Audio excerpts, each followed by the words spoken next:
तो CoinDCX की तरफ से अपडेट आया है पेपे को लेके। तो अगर आपने पेपे में इन्वेस्ट किया था CoinDCX में तो काफी इंपॉर्टेंट अपडेट है। तो पेपे CoinDCX इशू के बारे में बात करने से पहले भाई अगर आपने अब तक चैनल सब्सक्राइब नहीं किया है तो सब्सक्राइब कर लो, क्योंकि ऐसे इंटरेस्टिंग एंड इन्फॉर्मेटिव वीडियोस आते रहते हैं। तो बिना टाइम वेस्ट करे मैं ये दिखाना चाहता हूँ आपको जो CoinDCX की तरफ से ट्वीट आया है, और ये यहाँ पे देखो साफ साफ बोल रहे हैं, we would like to clarify the confusion regarding the Pepe token listing on CoinDCX। We want to assure that we have listed the correct token, you can check the details of the token here. और उसके बाद इन्होंने link दे दिया, मैं आपको link खोल के दिखा देता हूँ। तो पेपे और ये इथ का पेयर है बेसिकली, तो यहाँ पे इन्होंने देखो डाला हुआ है।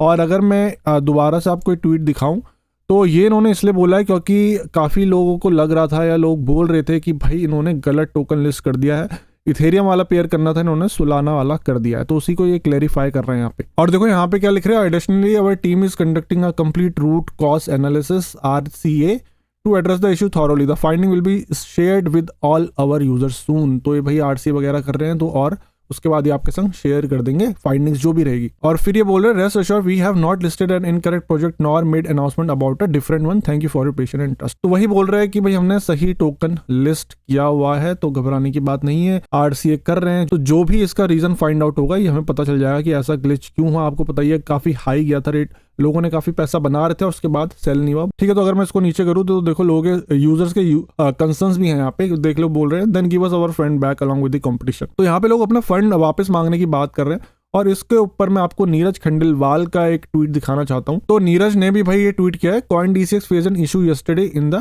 PPINR market. There was a technical glitch that led to market behaving abnormally. तो बोल रहे हैं टेक्निकल ग्लिच था, ठीक है।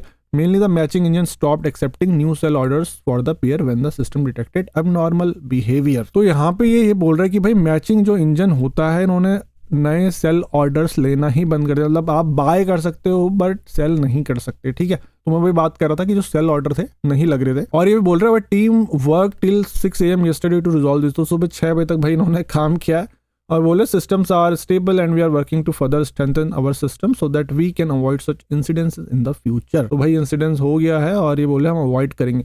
बट मुझे एक बात समझ नहीं आ रही, बोले टेक्निकल ग्लिच है, और टेक्निकल ग्लिच क्या है ये समझना चाह रहा हूँ। कोड में ऐसा इशू था, ये मेन चीज होती है। टेक्निकल ग्लिच कह के सब लोग जो बच जाते हैं ना, आपने कभी किसी को फोन किया होगा कस्टमर केयर में तो यही बोलते हैं कि सर टेक्निकल ग्लिच है, आपका काम नहीं हो रहा। मैंने तो बहुत बार सुना ये चीज। और जो बोल रहे थे कि accepting new sell order for the pair when the systems detected abnormal behaviour. तो ये एबनॉर्मल बिहेवियर क्या है, जो नीचे का इंफ्रा होता है, यहाँ पे सारा कुछ कोड रन होता है, तो क्या उसके रिसोर्सेज बढ़ गए थे या ये बग है, मुझे तो ऐसे लग रहा है। तो वो चीज इन्हें क्लेरिफाई यहाँ पे नहीं करी, और मुझे लगता है क्लेरिफाई करनी चाहिए। इंस्टेड की टेक्निकल ग्लिच लिख रहा, मतलब इतना तो बताओ कि मतलब क्या इशू था, इंस्टेड की इतना भी मत बताओ कि कोई हैकर हैक कर ले, ठीक है। हो सकता है ये बग हो या हो सकता है रिसोर्स क्रंच हो सकते हैं, बट मुझे यहाँ पे जितना बड़ा इनका सिस्टम है रिसोर्स क्रंच की वजह से सिर्फ एक कॉइन तो नहीं होगा। तो अगर रिसोर्स क्रंच होता तो सारे क्रिप्टो करेंसी में इफेक्ट पड़ता, बट ऐसा कुछ नहीं है। तो पर्टिकुलरली इसी कॉइन में पेपे में हुआ है, तो मुझे लग रहा है कुछ ना कुछ इनका इशू होगा कोड में। तो मोस्ट इंपॉर्टेंटली अगर आप नीचे करें, देखो ये मैं दिखाना चाह रहा था यहाँ पे, we are also in the process of addressing all the tickets, chat support and social media queries that we have received regarding this. तो WZIRX के बाद भाई इनको अपना थोड़ा अपनी पिक्चर भी अच्छी रखनी है, तो ये बोल रहे हैं कि यहाँ पे हम सारे टिकट और जितनी भी चैट रहेगी सोशल मीडिया में, जितनी भी क्वेरीज रहेंगी उसको हम एड्रेस करेंगे। और अच्छी बात भी है क्योंकि यार CoinDCX एक बड़ा प्लेटफॉर्म, और WZIRX के हैक के बाद तो भाई अब CoinDCX ही रह गया, और क्योंकि BitBNS वाले तो पैसे दे नहीं रहे, तो ये भी one of the major exchanges है इंडिया का। और इसमें भी अगर इशू आने लगे तो भाई यूजर जाए तो जाए कहाँ, फिर फॉरेन एक्सचेंजेस में तो जाना ही पड़ेगा, राइट। और जो अदर इंपॉर्टेंट है यहाँ पे, we will be transparent with the whatever decision we make on the issue of losses that people have made. अब वही बात है कि जो लोगों ने जितना घाटा खाया है, क्योंकि हाई प्राइस में खरीदा उसके बाद ये बेच ही नहीं पाया, या लो में खरीदा हाई चला गया तो प्रॉफिट बुक नहीं कर पाए, तो जो लॉसेस हुए हैं उसका इन्होंने अभी कुछ नहीं किया कि ये लॉसेस कैसे भरपाई करेंगे। कुछ ना कुछ तो होना ही चाहिए यूजर्स के लिए। और यहाँ पे बोल रहे it will take around 2 to 4 days for the team to look into all the data points, thank you. तो यहाँ पे ये बोल रहे कि 2-4 दिन लगेंगे, उसके बाद ही कुछ सॉल्यूशन आएगा, देखेंगे कैसे इसको इंप्लीमेंट कर सकते हैं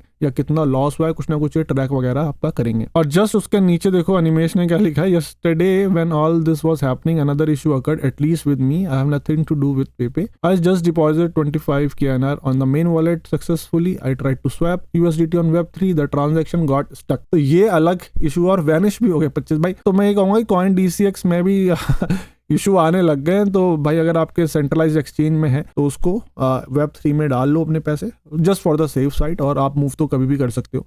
तो इनका Web3 वॉलेट में डालो, क्योंकि आप क्रिप्टो विड्रॉल नहीं कर सकते हो यहाँ से, तो एटलीस्ट Web3 में आपके सेफ तो रहेंगे। तो भाई यही अपडेट था इनका, और भी कोई अपडेट आएगा तो मैं आपको बता दूंगा। और अगर आपने अब तक चैनल सब्सक्राइब नहीं किया तो भाई चैनल को सब्सक्राइब कर लो, क्योंकि ऐसे इंटरेस्टिंग एंड इन्फॉर्मेटिव वीडियोस आते रहते हैं। और अब मैं आपसे मिलूंगा अगले किसी इंटरेस्टिंग एंड इन्फॉर्मेटिव वीडियो से। Till then invest safely and invest wisely.